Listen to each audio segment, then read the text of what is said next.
Sponsored by Wizards of the Coast. All right. Well, I cannot see us up on the screen, but they tell me we're back. So, ladies, I'll assume you're back too. So, thankfully, you guys didn't fall in the trap, right? Erica, you're a pixie, so you had wings. Yeah, I mean, I fly everywhere just because if I didn't, I would be like so far behind everyone. Your speed is like a 3, unless you're flying, then you're 30 with everyone else. Basically. Yeah. Well, 15 and 30, so I'm like... Yeah. I feel like 15 is still fast because I'm only 9 inches tall, so I feel like I shouldn't be able to like... Yeah, well, I mean, that's booking it, right? I mean, you're that tall and you're doing 15 feet per turn. Like, that's pretty solid. So I had the Twitch cut out right at the critical moment. How was your roll? Because were you helping there at the end? Oh, at the end, I was trying to disarm a trap. Yeah, and how'd you do? Not great. Not great? I set it off. There were some blades going. Well, I think one of the I forgot who it was on the Twitter or on the Twitch channel was saying that you've been tanking your rolls all the whole time, and it's just like, oh crap, not again. Yeah, I was not doing too well that episode. Now, did you guys notice something else in that episode? I want to pick up, I think it was Tabletop Tales noticed this, and I didn't notice it until they wrote it. But Ichabod's beard had slipped down and was missing. Yeah. Like the mustache game was still strong, but the beard was gone. It was just right here. It's like neck beard. It's neck beard now? So a couple weeks ago, someone brought up that Ichabod's beard is its own entity just because it's just like... It's doing whatever it wants, really. So yeah, Ichabod has no control over it. The beard. Yeah, hashtag Ichabeard.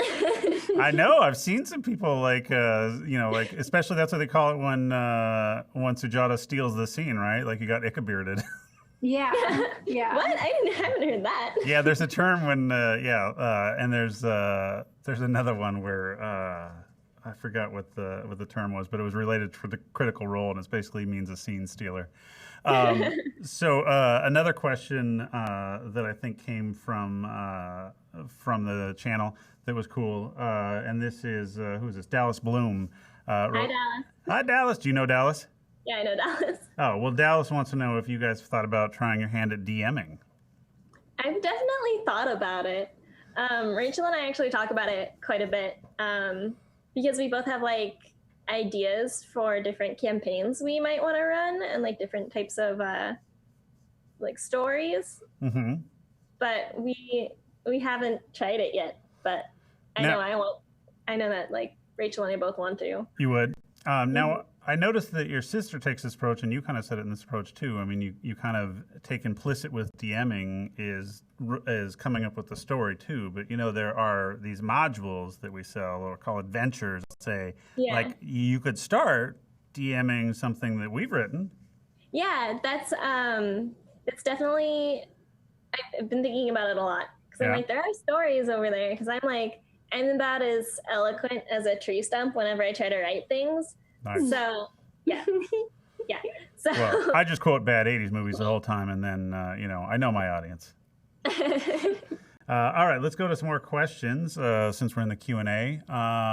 Someone wants to know when we're going to learn more about Lala's criminal background, because I think you describe yourself as a pixie ranger and also kind of a bit of a kleptomaniac. A little bit, yeah. She's had some sticky fingers. I think there may be a little bit of history on. I don't remember how much information I gave on my character sheet about Lala's past. Okay.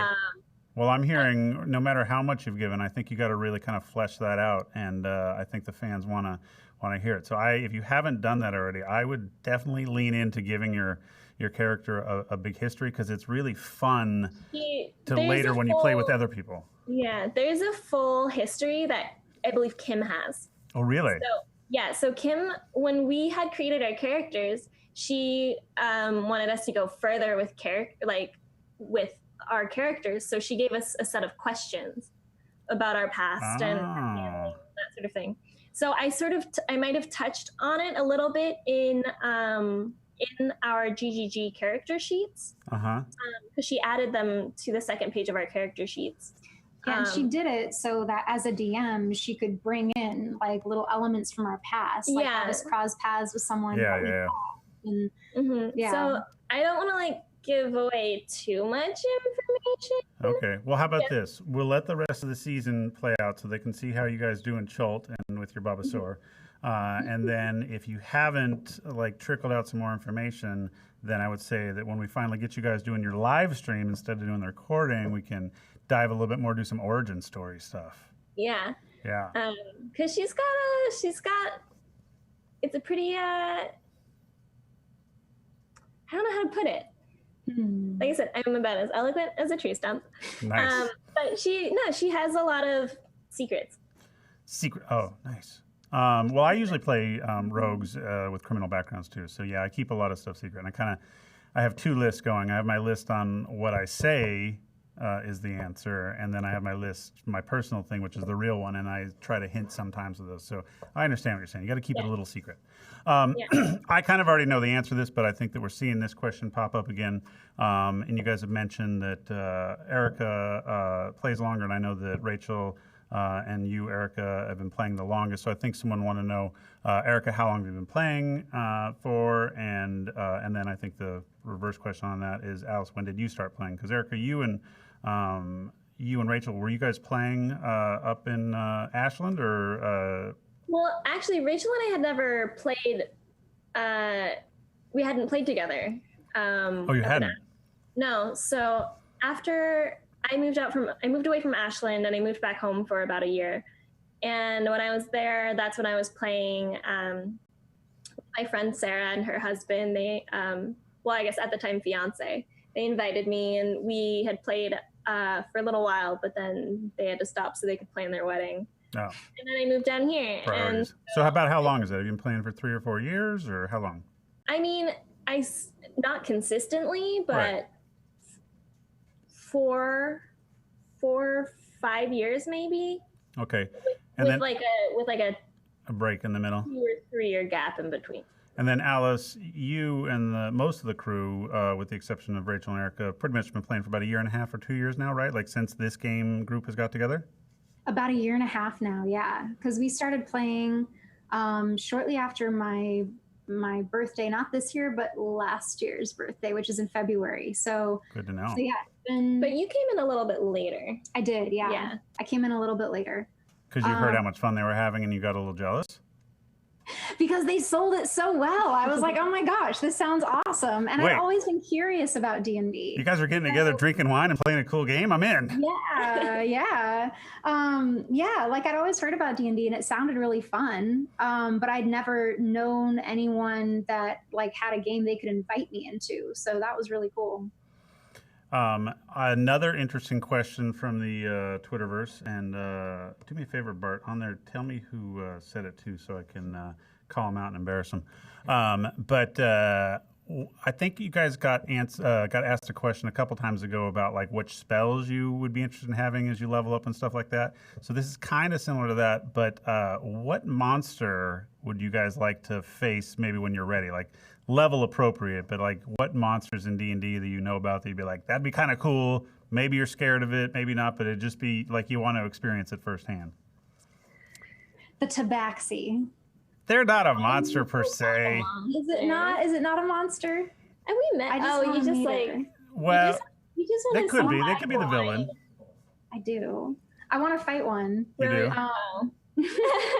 I was like, Rowan had a crush on Flask of Wine. Yeah. Who was like, you need to fight one, and I was like, oh. Not Flask of Wine. Well, and Lilith, I think, had a crush on the other one, right? She has crushes on like everyone. Yeah. Yeah. Right. Of course. Yeah. Yeah, so no, Tabaxi, we've leaned into them as a player character recently, but they can definitely be both. I mean, throughout the different editions and time and stuff, lots of characters kind of are different sides. And obviously you can fight a human character as a villain in D&D, but the Tabaxi we've been leaning more into as PCs, player characters lately. But I think that's similar to the, I don't know if you guys, I don't remember whether you guys ever run into any Araka. But at the Stream of Annihilation, I think you heard in one of the games someone doing it, and those ones have been, there's different monsters or different races that have been more often monster races or villain races as opposed to player characters, good guys. Good guys and bad guys is so fluid in D&D. It's hard to, So yeah, you might run into a real a-hole tabaxi, and you might have to get in a fight. All right, what do we got? I don't even know what that means. Lower Adore GM. What do you think motivates your character to stay with the party now versus... Yeah, so what is your backstory when it comes to the motivations for all you guys getting together? So is your characters, like, what bonded you guys? Like, what's your story in terms of how the group, what's your relationship to each other? I mean, besides obviously Ichabod and Lilith being, having a secret crush, and they're obviously going to hook up, right? We've all shipped them already, right? Yeah. So besides that one, I mean, he's just drawn to the, to the hot tiefling bard. But you guys, what? The most female characters. Huh? Oh, I said Ichabod's drawn to most female characters. Right. I mean, yes, exactly. But I feel like with Lilith, it's true love. Oh, yeah. Yeah. But so what's your story? Like, how did your characters meet, or why are they an adventuring group together? I'm actually trying to remember how we met, because I think Kim had set it up in like our first game. Do you remember? I remember my first game with them. I meet them coming out of the woods because I have a hermit background, and my character storyline, like I've been like living on my own in the woods since I was 12, and now I'm in my mid-30s as a forest gnome. And I decided to finally come out of the woods to try to rejoin society, and also to find my missing sister. So that's a little bit of Rowan backstory. Just a hint. And I remember on my first game, when I first come out of the woods, I have like no voice because I decided like I wasn't using my voice that whole time. And so I talked like in a very small little whisper, and no one could hear me. So I had to like learn to speak up. And I remember I met them, and because probably they were the first people I met, I stuck around, and they seemed like good eggs. But yeah, I didn't swear, I didn't drink. They're all like looting and drinking, and Rowan's just over here like, I had a total panic attack in a bar one time. Really? Yeah.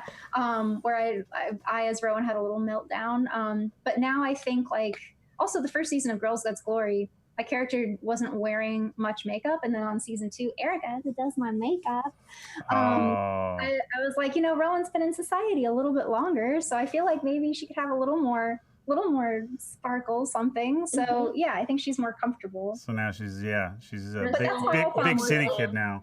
Yeah, I know that we all like met in a tavern. Of course you did. It's Dungeons and Dragons. You always meet in a tavern. Yeah, that's where everyone hangs out, in taverns. And hey, ladies, can you do me a favor?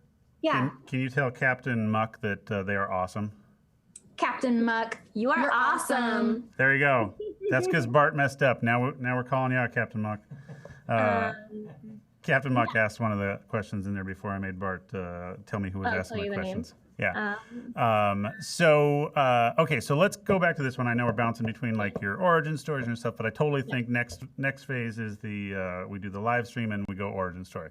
But thinking of this storyline, and I know that you guys have shot, you basically did like a marathon, playing D&D for just like 20 hours straight, filming this kind of thing and stuff. But so what was your, this is another Laura Door GM, what's been your favorite moment in the game so far? But I'm going to just refine that a little bit. And what's been your favorite moment in this adventure storyline so far? Even if it's a little spoilery, try and talk around it. I mean, if it's not storyline related, it was watching this episode because Sujata's face during the story, she's just like, oh. And then when Kim's like, the man was tricked, Sujata just goes, it's like, oh my God. That's why, like, I don't know if you saw on Twitter, Kim and I were cry laughing when we were watching this yesterday or whenever, day before yesterday, I don't remember. because we were just watching Sujata and just her reactions were just so over the top, and She it was is amazing. hilarious. Yeah. Yeah. And just like, Well, I think Hanselman is totally right. Hanselman asked, will there ever be a bloopers reel because you've got so much on the cutting room floor? And I totally think that's when we get done. Let's do like the funny moments that we catch, that you guys caught on camera that we don't air. well, here's the thing. We don't usually cut the blooper stuff. Like, Yeah. those are That's usually the stuff that stays in. Yeah. stays in. A lot of the stuff that we cut are like, you know, we'll like try to do something, and then one of us will be like, wait, is that allowed? Can we do that? Are we allowed to do that? And then we'll like pull out a book and like flip through it and like You try have to the find boring an answer. bits of us just like looking up to verify Well, facts. So I gave Kim the advice of, yes, you can do it. And I said, and if anyone gives you grief, you tell them Mike Merrill said so. Okay. Okay. Yeah, so that's always the answer. Okay, so I've seen this question come up a couple times, and this is another Handsome Man one. Will you be updating the character sheets on the website? I think that the character sheets you have on there is not the right level from where you guys are playing now. yeah, we're still the character sheets on our site are still level 3. Yeah, so I think everyone wants your like level 5 or 6 ones you're at now. Yeah, I think we're at level 6 now. Yeah, I'm sure we can. It's definitely possible.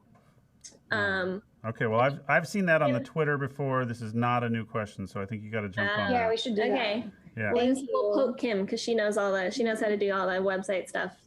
Okay, Vax Halar. That's got to be a Game of Thrones reference, huh? No, I'm not. What's the question from Vax Halar? Who would win in a battle between Rowan and Lala?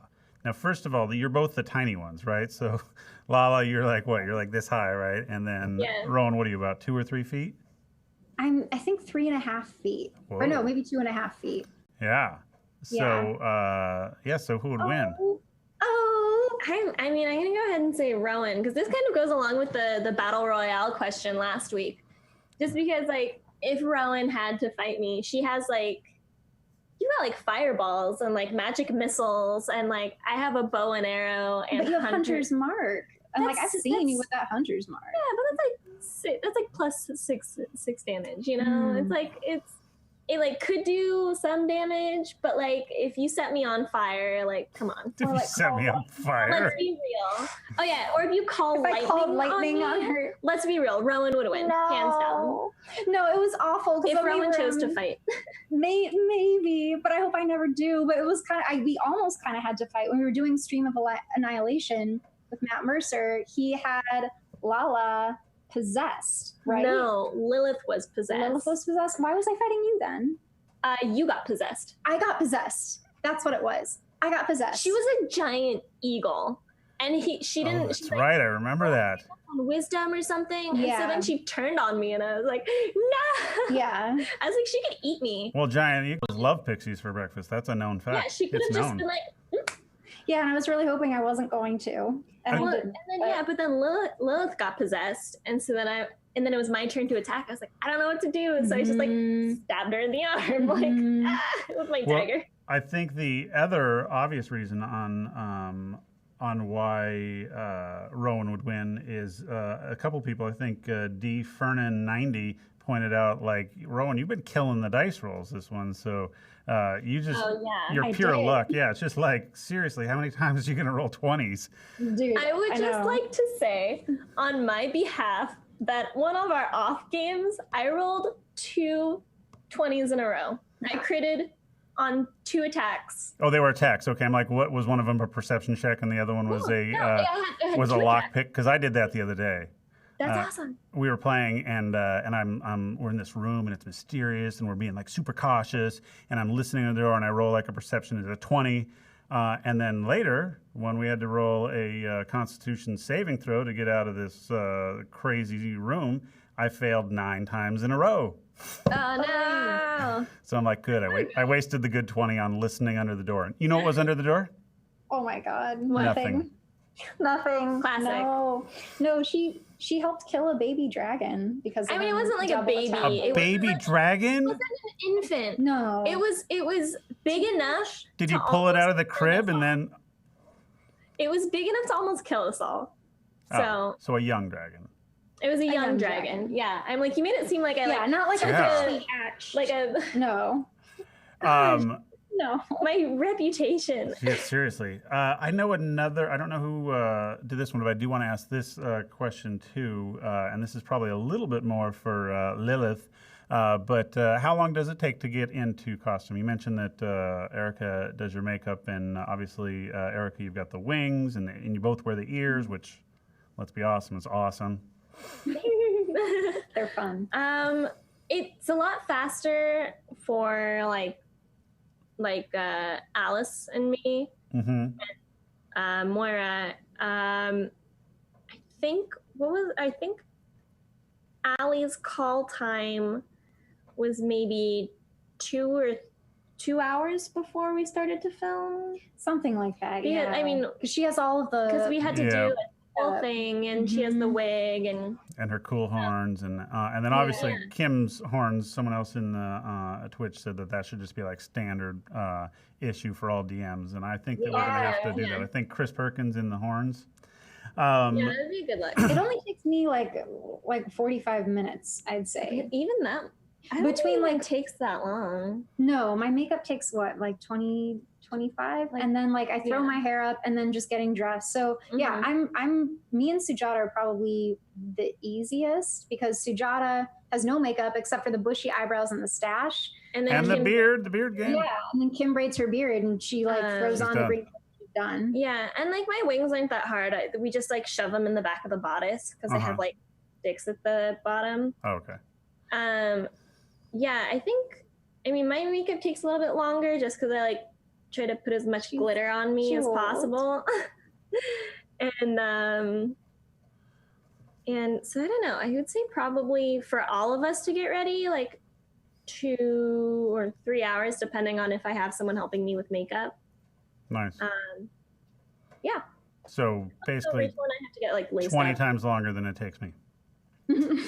Yeah. And granted, I don't do the makeup very often, but when I'm on camera, the makeup consists of them powdering my shiny head and then letting me go. Okay, so a couple questions. These are not from the interwebs. These are from me. Number one, Yes. did anyone else notice that Sujata keeps calling it the tollmonger? The tollmonger? I think I've heard her do it 2 or 3 times, and I crack up. Oh my gosh. Another No, I did question. not notice. Another question related to Sujata that I wrote down. Do you think that she would do a Movember promotion with us? She would probably Like, be so should down. totally do like her as the poster child for like a D&D Movember, right? I like that. Yeah. I like Okay. that. So we got to put that in I plans. think she would like that. Okay. Another question: would you guys consider coming up here maybe February 4th, 5th, and 6th and do like a giant D&D birthday party? Dude, hell yeah. Do you guys all have birthdays right there? And that's, yeah. No, that's perfect. Yeah, 'Cause that's all why three I of was us- like, why did he mention all Yeah. of our birthdays? Yeah. No, 'cause Ah. my D&D anniversary because like I said it was at my Yeah. birthday party When that they we were were like like, come play with us. All right, so Bart, we got to make it happen. We got to do a live game up here. We'll do the birthday extravaganza and anniversary for Rowan of Glen Hollyhock, a wee forest gnome. Oh my god, this would be so much fun. All right, well, Twitch community, you guys pressure them and make sure that they remember to keep this on there. And then, and Dallas Bloom, I agree. Question for Alice: if Rowan ever were to die, God forbid, have another accent ready to go. And do you know what that accent would be, or is that prep for next time? Ooh, that's prep for next time. Okay. I don't know what the accent would be. I'm working on the character that it would be, but I don't know her accent yet. All right. Well, you know my vote. My vote is for the guy from Movie Phone. They're giving me the high five sign. No, the Vulcans. Yeah. Okay. So let me run through some of the stuff. So stick around here for a second, girls, and you guys can help me remember what I have to remind them. What's after this show? After this show is the C Team. So Jerry does an awesome job, and I love seeing Chris on that side of the camera. So if you guys haven't seen the C Team, definitely tune in. So that's remember our channel is twitch.tv/DND. So you can we'll host the C Team there, and they're also running through a Tomb of Annihilation themed storyline there. Of course, it's Thursday, right? Everyone knows it's Thursday. Thursday can't come fast enough, so we've got Critical Role on tonight. And I think they're getting pretty crazy, right? Like, are they on their, like, going around talking to gods right now? And it's just like super high level and crazy my stuff. So if you guys aren't watching that, definitely tune in to Matt Mercer and crew tonight. I don't have any spoilers, and if I did, I wouldn't give them to you anyway. And then tomorrow, we've got High Rollers Uncharted Territory, episode 3, and they started out with their seafaring adventure, and I think that they ended the last one on a cliffhanger. So definitely check out Uncharted Territory, episode 3, tomorrow at noon Seattle time or Pacific Daylight Time, whatever we're on the twitch.tv/D&D. And then 7 p.m. is the Dragon Friends episode 2. Now remember, Dragon Friends is also pre-recorded like yours, but they do it in front of a live audience there. But then they chunk it up and put it back because of the time travel issues. And so we were going to get them at TARDIS, but then we found out that Hasbro does not have the license for Doctor Who, so I'm not even supposed to say TARDIS. TARDIS. That's like 4 fines right there. But so we couldn't do time travel, so we did the recording, and then they send us the thing, and we do it. What else are the reminders? If you are not already subscribed to our channel, definitely subscribe to our channel. If you don't listen to Shelly and Greg Tito do Dragon Talk on Mondays, they're awesome. They talk very little about D&D, which is going to come up in their annual reviews. But they do have some fun guests on there. And the gentleman last time talked about his homebrew campaign and how he's been really leaning into the Chicago community now that he's living in, and how there's so many great improv people there. Obviously, Chicago's got a known for that. So maybe you can go practice with them, because he sounds like he's got a bunch of improv guys in his gaming group. So yeah, definitely listen to that. I talked about Dragon Plus earlier. If you don't subscribe to Dragon Plus, then you don't love Dungeons & Dragons. So if you love Dungeons & Dragons, subscribe to Dragon Plus. It's free. We put a lot of content in the Dragon Plus magazine that's really cool content. I think 2 or 3 issues ago, we recreated the Old Player's Handbook in Peeps, kind of our April/Easter/ Who Doesn't Love a Peep recreation. Oh, Peeps. Yeah. Wait, I'm going to subscribe right now. Yeah, awesome. Check it out. Dragon Plus in the App Store or in the Android or whatever you're on. What other reminders? Anyone? Ladies, do you want me to remind you guys are here every Tuesday at 2? Thursday at 2. Today's Yes. Thursday? Yeah. Son of a... Yes. And thanks for watching with us. I think next episode is my favorite episode. It's either next episode or the one after, where me and Ichabod get to piggyback. So Really? It's a funny one. Oh. It was one of my favorite moments to film when we were shooting it, just because, who doesn't want to piggyback with Ichabod? Yeah, totally.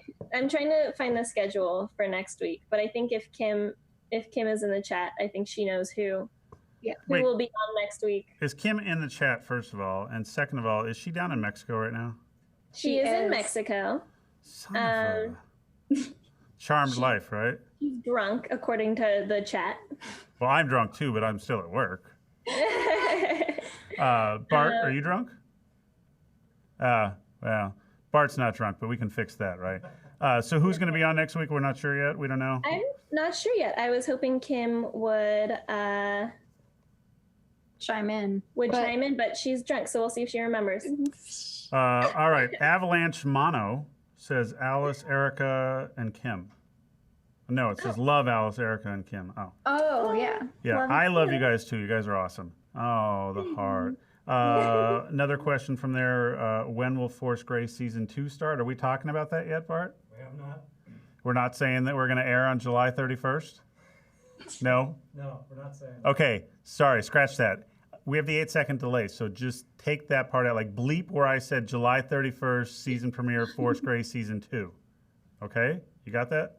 Bleeped. Okay. They love when I do that stuff. I do that stuff with Greg all the time. So Twitch fans, family, friends, do me a favor. Whether you believe this is true or not, tell Greg Tito I did a better job than him. Tell Greg Tito that I was awesome, mainly just to mess with him. And also, like, you can tell him that I said any kind of spoilers at all, because he lives in fear of me basically spoiling stuff that I'm not supposed to talk about. Like, I do it all the time. I do it totally on purpose, but I pretend like, What? Was I not supposed to say that? So yeah, we don't have our official when we're going to talk about the thing, but Bart knows that the Force Grey Season 2 is looking awesome. You guys got to meet Dylan and Joe and Matt Mercer DN for that, so you can imagine playing with those guys was awesome. Deborah Ann Wall on there was amazingly funny. And then Satine Phoenix is always my fan, and she says that me and Tito should have a host-off duel. Ooh. But obviously we would know who would win the host-off duel because Tito does not always carry his lucky D20, and I do, and that was a 7. Never mind. That's not my lucky D20 anymore. It's the wrong one. Aw. Yeah. But we were playing closest to the pin and not going for a DC check.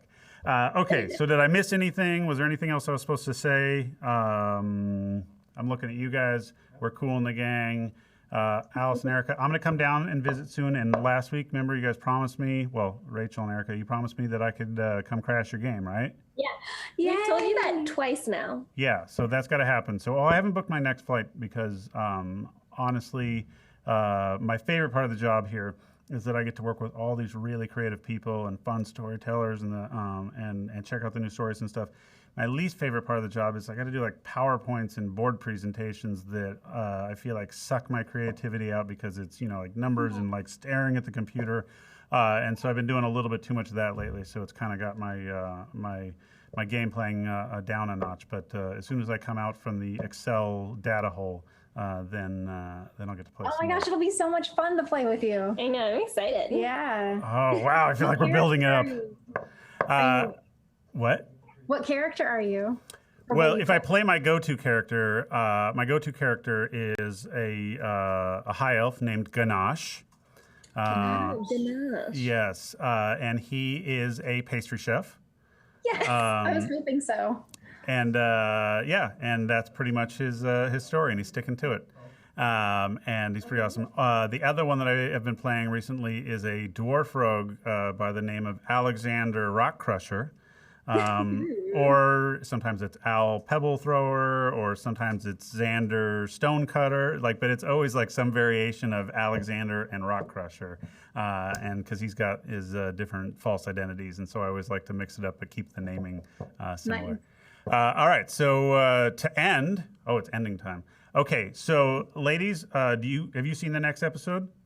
No. But you've seen the little preview thing, so help me throw to the next episode and tell everyone to watch and to come back next week. All right, tune in for the preview and come back and watch it next week. Yep. All right. 2 p.m. Pacific Standard, twitch.tv/D&D. Awesome. You're already here, so you know. Thank you guys for letting me crash. Thank you, Tito, for taking vacation and letting me be in front of the camera. And let's check out the new teaser. Yay! Yeah! Watch out for the blades! All right, I'm gonna take a javelin and just chuck it down into the floor. I'd like to make an intelligence roll and see what I can glean from this odd vigil. Oh! Natural 20 and +5, 25. Look, I was just trying to get Javi on back, because I'm feeling a little bit of best friend energy right now.